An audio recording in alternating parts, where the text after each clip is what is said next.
Salut, c'est Seb. Alors demain, je me prépare à partir en Thaïlande. En Thaïlande pour 10 jours. Et la Thaïlande, c'est une destination que je connais bien puisque j'y ai vécu 3 ans et demi. En réalité, j'y vais pas en vacances. Je vais assez peu en vacances. En revanche, je me déplace beaucoup dans des pays alentours. Je suis basé au Cambodge, donc pour moi, c'est assez simple. La Thaïlande, c'est 1 heure de vol, comme la Malaisie, par exemple, le Vietnam, le Laos, la Birmanie. On n'est pas très loin de tous ces endroits-là, donc c'est assez simple pour nous d'y aller depuis le Cambodge. Et puis surtout, ça permet de changer de cadre de travail. C'est-à-dire qu'on n'y va pas pour aller à la plage, bien sûr, on peut y aller, mais on ne va pas passer nos journées là-bas. Moi, je vais travailler le matin sur voilà ce que je fais habituellement. J'emmène mon business avec moi, j'emmène tout ça avec moi, évidemment, et puis je continue à gérer un petit peu bien les sites, les affaires et la production, un petit peu comme si de rien n'était, sauf que je me déplace. Alors, j'ai une spécialité, en revanche, c'est de me déplacer sans valise. Sans valise parce que la nature a horreur du vide, et je ne sais pas toi, mais si tu prends une petite valise, tu vas chercher à la remplir. Si tu prends une grosse valise, elle va être aussi pleine. En réalité, tu t'aperçois quand tu regardes un petit peu ce que tu utilises vraiment dans tout ce que tu mets dans une valise, qu'il y a assez peu de choses finalement. C'est un petit peu Pareto qui fait que tu as peut-être pris 10 chemises, 20 t-shirts, je dis n'importe quoi, mais en gros, tu vas peut-être utiliser un petit peu comme chez toi, voilà, 10-20% de tout ce que tu as pris. Et moi, en fait, depuis maintenant 2 à 3 ans, j'ai l'habitude de partir avec un sac. Un sac et plus du tout de valise, sauf quand je vais vraiment ramener des choses. Ça m'arrive un petit peu régulièrement quand j'ai besoin de faire des courses. Je fais des courses en Thaïlande par exemple pour des choses bien précises qu'on ne trouve pas au Cambodge. Mais sinon, je pars toujours avec un sac à dos pour 10 jours. Ça suffit amplement quand on sait ce qu'on met dedans, et on ne va mettre dedans que ce qu'on a besoin d'utiliser vraiment tous les jours. Allez, je te montre tout de suite mon sac à dos qui fait au total 5,5 kg sur la balance, je crois. Et si je rajoute en fait mon Mac et toute la partie informatique et électronique qui me sert à gérer le reste, c'est-à-dire un Mac, un appareil photo, un petit micro, voilà, ici, et puis les chargeurs, etc. On arrive à grosso modo 8,7 kg, ce qui me permet de passer, puisque ça me fait une mallette pour laptop, je peux passer en deçà des 7 kg qui sont autorisés par les compagnies aériennes. Mieux, j'ai 1,5 kg de RAM, et je te montre tout ça. Alors voilà mon sac, je te montre un petit peu l'objet. C'est un sac tout bête qui m'a pas coûté très cher, c'est un sac à 25 $. Petite spécificité, c'est que j'ai mis une petite caméra ici qui permet de filmer. Tu vois, elle est noire, elle permet de ne pas être très visible, et comme ça on peut filmer quand on se promène sur des motobikes, quand on se promène un petit peu partout. Et on va regarder tout de suite combien est-ce qu'il pèse ce fameux sac que je prends pour une dizaine de jours. Donc, je ne sais pas si tu vas bien le voir, mais là, il fait 8,7 kg. 8,7 kg, alors c'est au-dessus de la limite des compagnies aériennes, mais en fait je vais te montrer pourquoi. C'est que quand je passe dans les aéroports, j'ai une petite mallette supplémentaire, la mallette en cuir, qui sert à mettre toute la partie informatique. C'est-à-dire que là, on a mon bureau dedans, littéralement. On a le Mac, on a un disque dur externe, on a le micro que je porte, et puis on a un Kindle qui permet de faire le voyage. Et on a tous les éléments un petit peu comme ça qui pèsent à eux seuls déjà quasiment 3 kg. Et ce qui fait que quand je passe, mon sac il fait plus que 5,5 kg, et celui-ci, le petit sac en cuir, lui, il fait 3,2 kg. Je l'ai pesé il n'y a pas longtemps, donc c'est vrai que ça me permet d'avoir un sac qui est en dessous des 7 kg. Et celui-ci, c'est le bagage à main, c'est le sac laptop qui est autorisé par les compagnies aériennes en complément donc des sacs qui passent en cabine. Et donc voilà pourquoi ça marche très très bien. Alors on va voir un petit peu ce qu'il y a dedans pour ces 5 kg. Donc on a une première pochette. Alors cette pochette, elle est remplie de thé vert. Le thé vert, c'est parce que j'arrive pas à trouver cette marque que j'aime beaucoup. C'est du thé vert japonais, et j'ai du mal à le trouver dans tous les pays. On en trouve en Malaisie, on n'en trouve pas en Thaïlande notamment, du moins j'ai pas réussi à le trouver. Donc j'emmène toujours mon thé vert maintenant. J'en prends pour une dizaine de jours, ça fait l'équivalent de boîtes en carton. Mais quand on les met dans un sac un peu plastique comme ça, compressé, ça tient plus du tout de place. Et c'est le but du jeu. Alors ça, c'est un truc qui est très pratique pour mettre les vêtements. Et donc dedans, on retrouve une tenue de sport pour aller se baigner. On retrouve caleçon, 2 bermudas, et puis 2 chemises.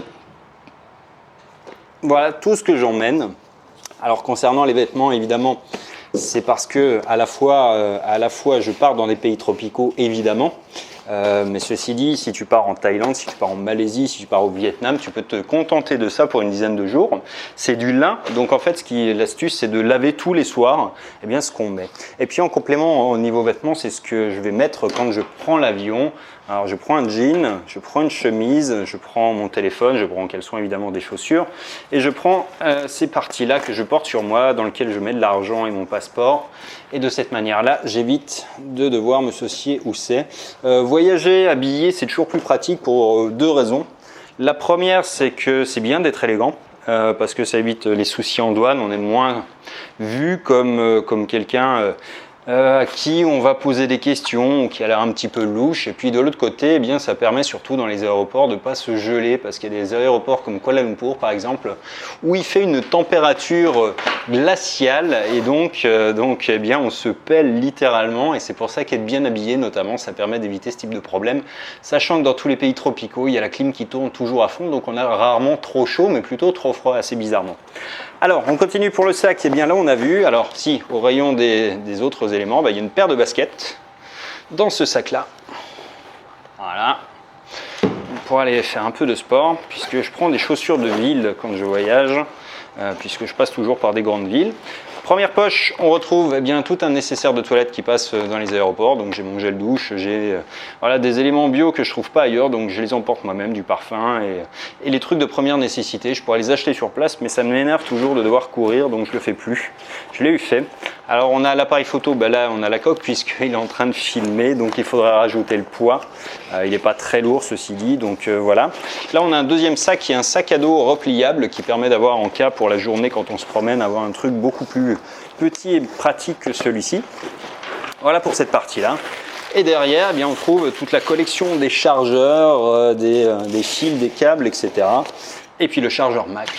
Donc voilà pour mon sac, et pour 10 jours, c'est tout à fait vivable, c'est tout à fait suffisant. Et encore une fois, on n'a pas besoin de grand chose quand on part dans des pays tropicaux, parce qu'on arrive à trouver tout le reste sur place. Alors voilà, pour beaucoup de gens, ça peut paraître assez peu ce que j'emmène, mais en réalité, tout ce que j'ai mis dans ma valise, je vais m'en servir pratiquement tous les jours, exception faite des vêtements. Les vêtements, en fait, j'ai 3 chemises, ça me permet de me changer éventuellement 3 fois. Dans une journée, ça peut arriver de changer 2 fois de chemise parce qu'il fait très chaud dans les pays où je navigue, mais en réalité, ça permet surtout d'avoir une journée d'avance si on n'a pas le temps de laver le soir, par exemple, dans un lavabo, ça suffit très bien pour du lin, les chemises, et ça sèche très vite également, ce qui fait qu'on a toujours quelque chose de propre à disposition. Au-delà de ça, tout est utile, et en revanche, il y a plein de choses que j'emmène plus du tout, parce qu'on trouve tout sur place en réalité. J'ai l'avantage de connaître le pays évidemment, donc je sais que par exemple, il y a des pharmacies qui sont ouvertes 24 heures sur 24, et que si je veux un cachet pour le mal de tête, par exemple, je peux en trouver à 4 heures du matin au 7-Eleven, moyennant l'équivalent d'un demi-euro, quoi. Donc il y a plein de choses comme ça que j'emmène plus, parce que je les achète également sur place. Mais ceci étant, avec mon sac, avec tout ce que j'ai mis dedans, j'ai déjà la capacité de ne pas avoir besoin de faire de courses quand j'arrive. Je prends un condo généralement ou une chambre d'hôtel, il y a toujours soit de quoi faire les courses, soit un restaurant à disposition, et ça me suffit amplement pour partir vraiment les mains dans les poches avec uniquement ce que j'ai, et travailler pendant 10 jours. Alors je travaille un petit peu plus au ralenti quand je suis en configuration extérieure, ça veut dire que je vais certainement travailler plus tôt le matin et m'arrêter sur les coups de 14 heures, me balader un petit peu plus l'après-midi, profiter des soirées avec des amis, des rencontres que je fais sur place. Et puis en revanche, j'ai tout le loisir de pouvoir quasiment gérer mon activité comme quand je suis à la maison. Et donc ça, c'est vraiment un confort énorme, un confort qui est offert effectivement par l'activité sur Internet. Et d'ailleurs, si ça t'intéresse également de te pencher sur la question, je t'ai préparé une deuxième vidéo dans laquelle je t'explique comment toi aussi, peut-être, si c'est quelque chose qui t'intéresse, tu vas pouvoir te construire un lifestyle business, c'est-à-dire un travail qui va t'accompagner, qui va pouvoir te permettre d'assumer en fait ton style de vie. C'est-à-dire, moi j'aime le voyage, et mon travail me permet de voyager parce que je l'emmène avec moi. Avant, il fallait être agent de voyage, ou alors je sais pas, steward, hôtesse de l'air. Maintenant, il y a plein d'options, et quelles que soient tes passions, quelles que soient tes envies, quel que soit ce que tu aimes faire et ce que tu voudrais faire, passer plus de temps avec ta famille, ou alors voyager, ou alors faire du sport, c'est toujours possible maintenant de le marier avec une activité professionnelle. Et en fait, il y a plein de choses à découvrir. Je t'invite vraiment à cliquer sur le lien qui vient d'apparaître dans la vidéo pour en savoir plus. Et je te dis à très bientôt en attendant dans une prochaine vidéo. Ciao!